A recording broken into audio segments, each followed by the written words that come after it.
எப்படி தீனையும் துனியாவும் பேலன்ஸ் பண்ணணும் அப்படின்னு சொல்லி? தீனையும் துனியாவையும் பேலன்ஸ் பண்ணுறதுல இஸ்லாம் ஒன்று ஒரு தராசை வச்சுலாம் பார்க்க சொல்லலை. ஒரு முஸ்லீமுக்கு துனியாவே தீன் தான் இல்லையா? கண்டிப்பாக. இஸ்லாம் வந்து தொழுகை மட்டும்தான் மார்க்கம்னு சொல்லலை. இஸ்லாம் வந்து ஹஜ்ஜை மட்டும்தான் மார்க்கம்னு சொல்லலை. இஸ்லாம் வந்து ஒரு நீங்கள் வந்து ஜக்காத் கொடுக்குறதும் தான தர்மங்கள் செய்கிறத மட்டும்தான் மார்க்கம்னு சொல்லலை. ஒரு சகோதரனுக்கு முன்னால் புன்சிரிப்பு செய்கிறதும் மார்க்கம் தான் இல்லையா? நீங்கள் வந்து ஒரு போகக்கூடிய வழியில் உங்களுக்கு இடையூறு தரக்கூடிய ஒரு மரத்துடைய முள்ளை தூக்கி போடுறதும் மார்க்கம் தான் இல்லையா? மனைவியோடு நீங்கள் இணைகிறதும் உங்களுடைய ஆசைக்காக நீங்கள் உங்களுடைய மனைவியோடு இணைகிறதும் மார்க்கம் தான் அது.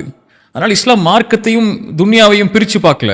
இன்னைக்கு பிரித்து பார்த்தீங்கன்னா அது பிழை. அது இந்த உலகத்தில் நீங்கள் வாழக்கூடிய எல்லா நேரத்திலையும் அல்லாஹ் அனுமதித்த முறையில், அல்லாஹ்வுடைய தூதர் அனுமதித்த முறையில் எதை நீங்கள் செஞ்சாலும் சரி, அதுதான் தீன், அதுதான் துன்யா. அதை நீங்கள் எவ்வளோ மில்லியன் சம்பாதிக்கணும்னு நினச்சி இந்த உலகத்தில் வந்து போட்டி போட்டாலும் சரி, தவறு இல்லையே. காசு சம்பாதிக்கிற தப்பா? நீங்கள் ஒரு மில்லியனர் ஆகணும், பில்லியனர் ஆகணும், பெரிய பெரிய பிஸ்னஸ் மேன் ஆகணும், நான் கோடி கோடியாக சம்பாதிக்கணும் அப்படின்னு வாழ்றது தப்பா? இல்லை. மறுமைக்காக உங்களை தயார்படுத்திக் கொள்ளுங்கள்.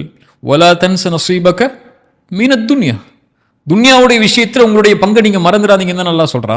ரப்பனா ஆத்தினா ஃபித் துன்யா ஹஸனா வ ஃபில் ஆஹிரத்தி ஹஸனா. அதுக்கப்புறம் அல்லாஹ் சொல்கிறா மறுமைக்காக அல்லாஹ் எனக்கு உலகத்தின் நலவை கொடு, மறுமையின் நலவை கொடு. உலகத்தை நீங்கள் தூக்கி போட்டீங்கன்னா மறுமையே இல்லையே.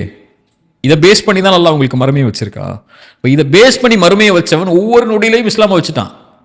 இஸ்லாம்ங்கிறது ஒன்றும் இல்லை, அல்லாஹ் கடமையாக்கியதை செய்யுங்க, அல்லாஹ் அனுமதித்த முறையில் செய்யுங்க, அல்லாஹ்வுடைய தூதர் அனுமதித்த முறையில் செய்யுங்க. இதை செஞ்சிட்டீங்கன்னு சொன்னால் இந்த துன்யா தான் உங்களுக்கு மறுமை தான் துன்யா. காசு சம்பாதிக்கிறதுல இருந்தாலும் சரி, படிக்கிறதுல இருந்தாலும் சரி, ஒரு மனைவியை தேர்றதுல இருந்தாலும் சரி, குழந்தைகளை வளர்க்கிறதுல இருந்தாலும் சரி, நீங்கள் ஒரு பெரிய பெரிய பொசிஷனுக்கு ஆசைப்படுறதுல இருந்தாலும் சரி, எதை நீங்கள் செய்கிறதா இருந்தாலும் சரி, உலகத்தில் அல்லாஹ்வுக்காக அல்லாஹ்வுடைய அனுமதித்த முறையில் இருந்துச்சுன்னா போது, ரெண்டுமே பேலன்ஸ் ஆயிரும்.